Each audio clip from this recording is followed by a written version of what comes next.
Puy and other theorists of catastrophes call the dystopian fixed point, some virtual zero point of ecological breakdown, global economic chaos, and so on and so on.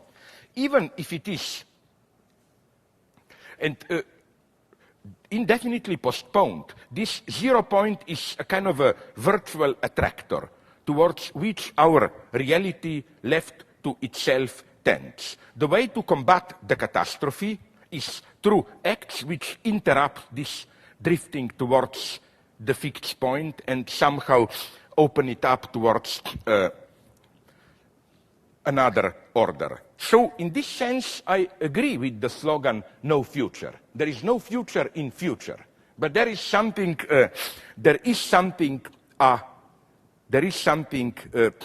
veneer.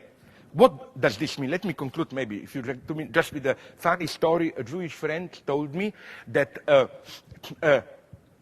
you know, the problem of death penalty, that a rabbi had a solution that instead of directly prohibiting death penalty, which is a tricky thing, which always involves then, but there are some exceptions, you know, like no death except, and so on. And then, of course, you always find exceptions.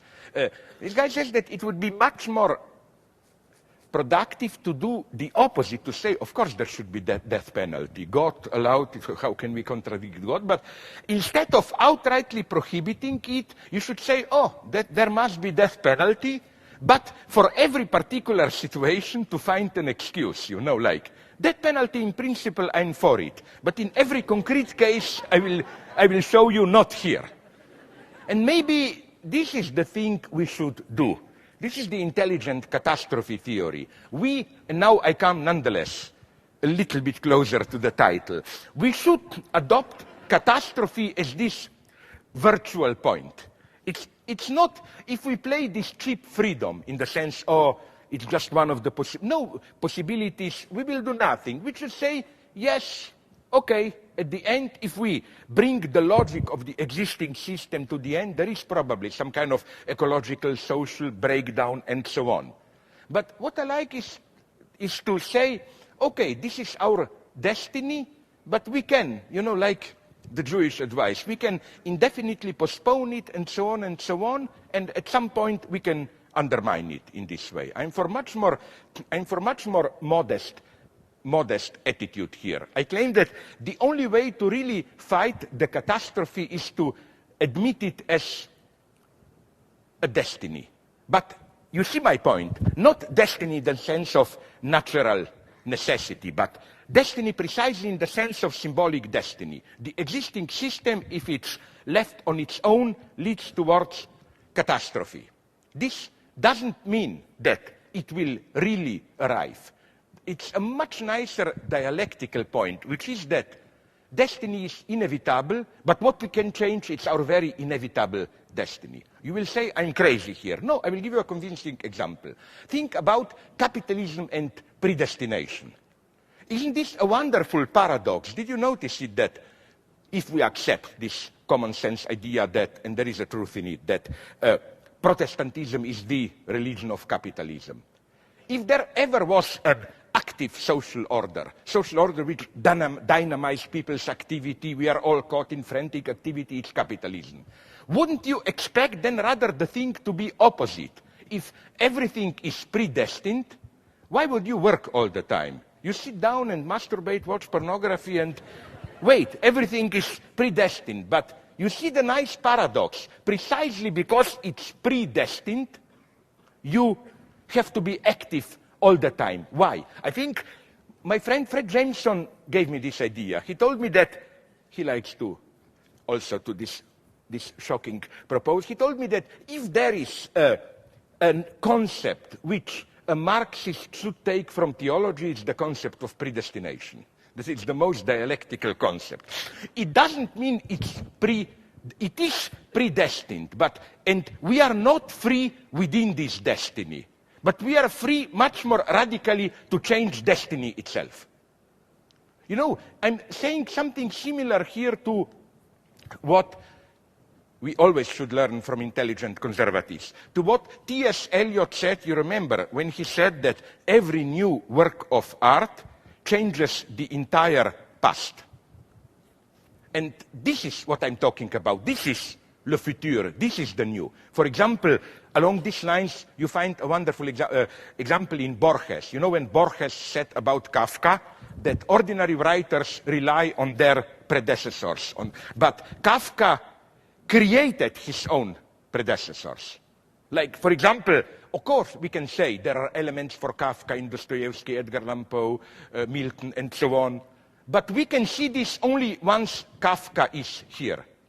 So in this very dialectical sense, destiny and freedom are not exclusive. We are caught in destiny. Destiny would be today's technological capitalist culture. And we cannot simply do it within this space of freedom. But maybe more radically producing something new, we can change the destiny itself. We have to do it. Otherwise, we live in a world where I wouldn't like to spend too much time. I'm very grateful for your patience. I was overlong. Thanks very much.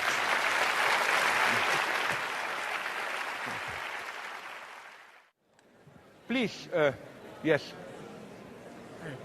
Is this, it works? Okay, great. Thank you. I wanted to know, when you were saying that this knowledge that we have of like global warming, all these types of things, that knowledge does not actually affect the beliefs we have, what would be the structure of belief and what would change beliefs fundamentally if knowledge and sort of logical constraints aren't enough to change those beliefs?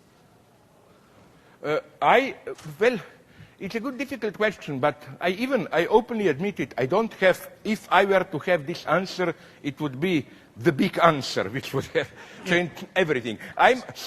But on the other hand, of course, beliefs do change. What I only mean is that I only can give you the theoretical background, which is, this fascinates me more and more. I'm sorry if I will now repeat some old jokes of mine. Maybe some of you know it. You know, this idea that, already Descartes was aware of it, that we believe much more than we think. And our beliefs are not some deep Jungian shit deep in us. Our beliefs are out there in our activity. We enact them. So, sorry now to repeat the ultra joke that I repeat in every of my talks.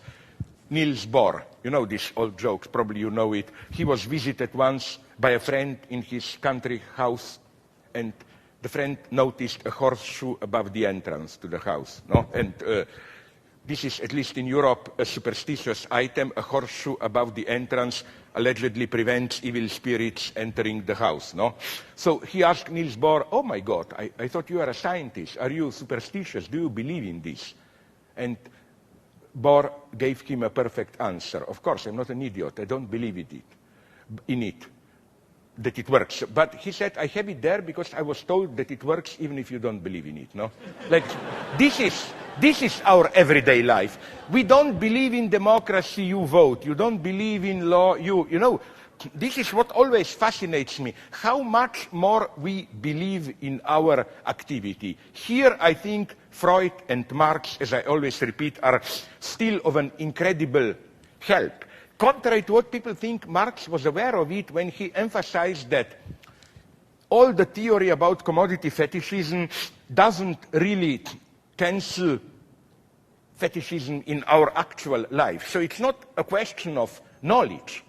Here, Marx should be read in a very precise way. I mean, don't misunderstand me. I'm very critical of Marx. I'm not fetishizing Marx and so on. But in his theory of commodity fetishism, there is still something worth reading.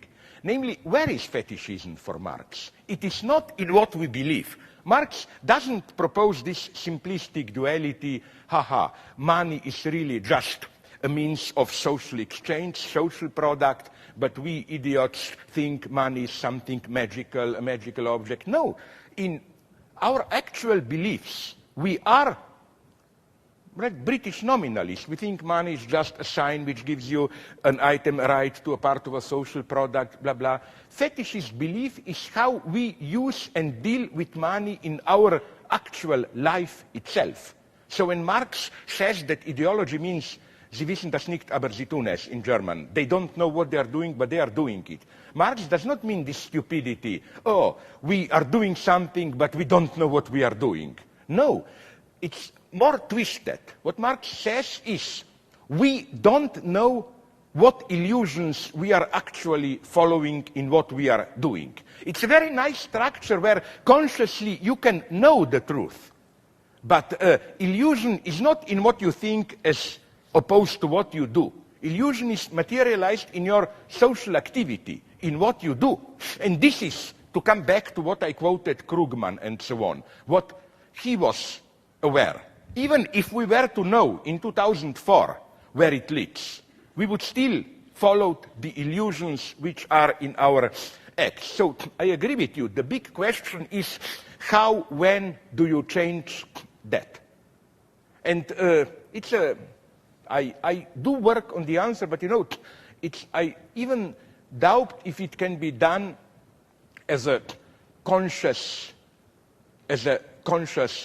action. How should I put it? That you do, because here things are very mysterious in the sense of, you know, this is why I'm so fascinated by Christianity.